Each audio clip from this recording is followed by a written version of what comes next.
آج انہی صحابی میں ایک صحابی کا ذکر کرنے کے لیے بیٹھے ہیں جنہیں افضل البشر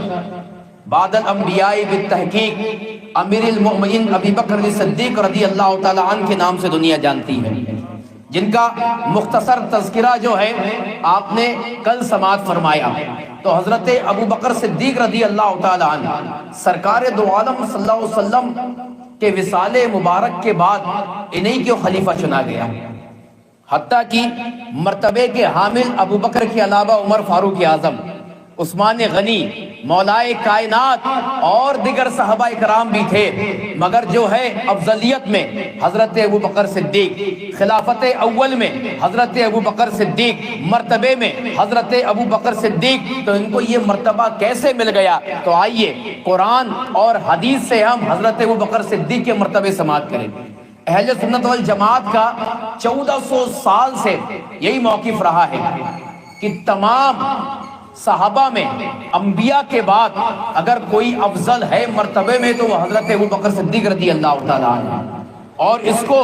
خود میرے سرکار دو عالم صلی اللہ علیہ وسلم نے ارشاد فرمایا کہ انبیاء کے بعد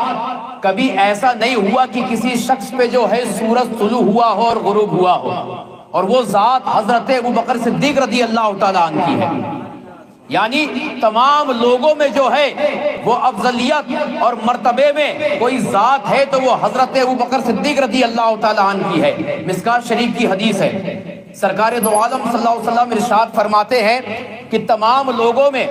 اگر کوئی مرتبے کا حامل ہے تو وہ حضرت ابو بکر صدیق رضی اللہ تعالیٰ عنہ کی ذات کریمہ ہے۔ اس کے بعد ترمذی شریف کی حدیث ہے، سرکار دو عالم صلی اللہ علیہ وسلم ارشاد فرماتے ہیں کہ دنیا میں کسی کے مال نے مجھے اتنا نفع نہیں دیا جتنا ابو بکر کے مال نے مجھے نفع دیا ہے۔ اور آگے آپ فرماتے ہیں کہ حضرت ابو بکر صدیق رضی اللہ تعالی عنہ وہ شخصیت ہے کہ یہ دنیا میں غار میں میرا ساتھی رہا اور آخرت میں حوض کوثر میں میرا ساتھی رہے گا۔ حضرت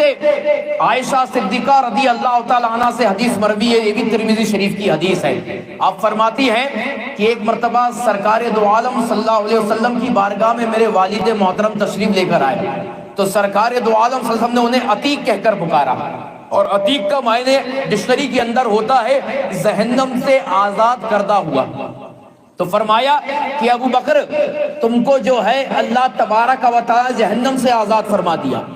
یہ سرکار نے فرمایا ہے۔ اور اس کے بعد سرکار دو عالم صلی اللہ علیہ وسلم فرماتے ہیں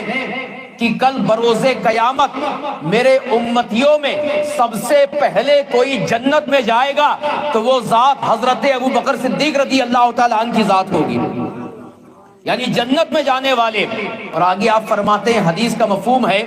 کہ کل بروز قیامت 8 دروازے جنت کے ہیں،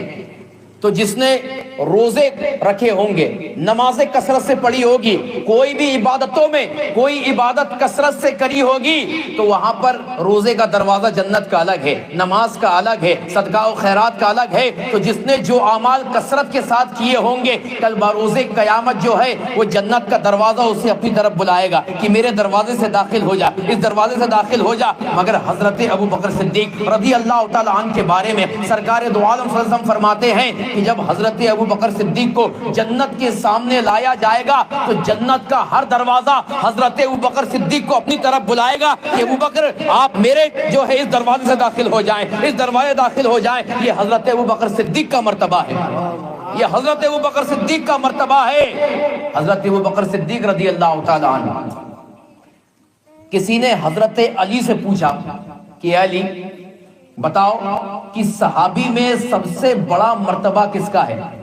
تو حضرت علی بیان کرتے ہیں، یہ مشکوٰۃ شریف کی حدیث ہے، آپ نے فرمایا کہ صحابیوں میں سب سے بڑا مرتبہ حضرت ابو بکر صدیق اور حضرت عمر فاروق اعظم کا ہے، یہ فرمایا۔ اور اس کے بعد فرماتے ہیں کہ اگر کوئی حضرت ابو بکر صدیق رضی اللہ تعالی عنہ کی افضلیت اور ان کے پہلے خلیفہ ہونے کا انکار کرے تو میں اس کو یہ سزا دوں گا کہ اسے 80 کوڑے ماروں گا، یہ حدیث کے اندر لفظ ہے، اسے 80 کوڑے ماروں گا۔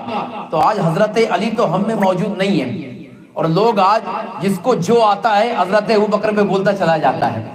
کہ معاذ اللہ کافر تک بولتے چلا گیا، شیخین پہ آج معاملے اٹھتے نظر آ رہے ہیں، تو میں ان سے کہنا چاہتا ہوں علی کے، یہ علی کی روایت تو دیکھو علی کیا کہہ رہے ہیں کہ جس نے حضرت ابو بکر صدیق کی افضلیت کا انکار کیا، ان کی جو ہے پہلے خلیفہ ہونے کا انکار کیا، تو میں اسے سزا 80 کوڑے دوں گا۔ اور وہ حضرت علی کا معاملہ جو فاتح خیبر ہے کہ جن نے جو ہے اپنی شمشیر کی نوک سے خیبر کے دروازے کو اکھاڑ دیا، تم کہو کہ آج تو علی ہمیں موج نہیں، کوڑے کون مارے گا؟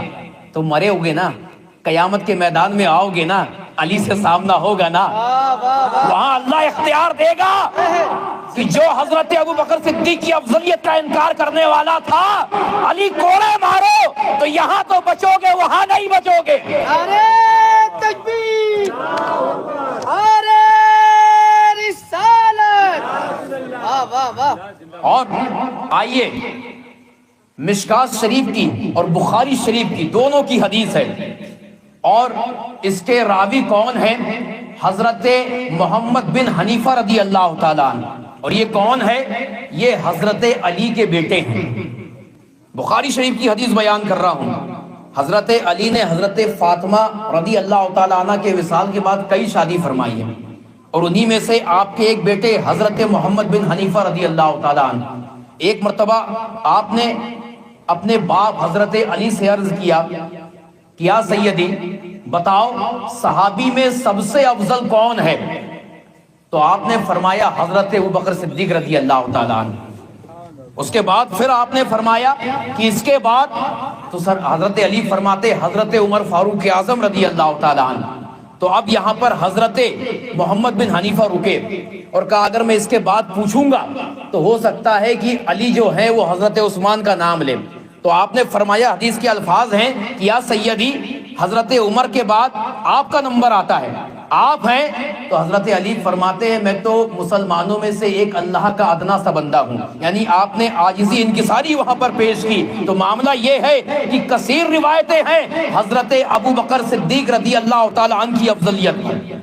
اور معاملہ یہ ہے کہ حضرت ابو بکر صدیق رضی اللہ تعالی عنہ کون ذات ہے؟ جب آپ نے ایمان لے کر آیا نا تو سب سے پہلے ایمان لانے والوں میں آپ ہیں، بے شک پہلا نمبر ایمان لانے والوں میں آپ ہیں، اور اس میں بھی کثیر حدیث ہے، کثیر حدیث ہے حضرت ابو بکر صدیق رضی اللہ، اور اسی وجہ سے آپ کو صدیق کہا جاتا ہے۔ مگر اس میں بھی اختلاف، مگر یہ بھی حدیث سے ثابت ہے کہ سرکار دو عالم صلی اللہ علیہ وسلم نے آپ کو صدیق کا لقب عطا فرمایا، یعنی سچے، سب سے اچھے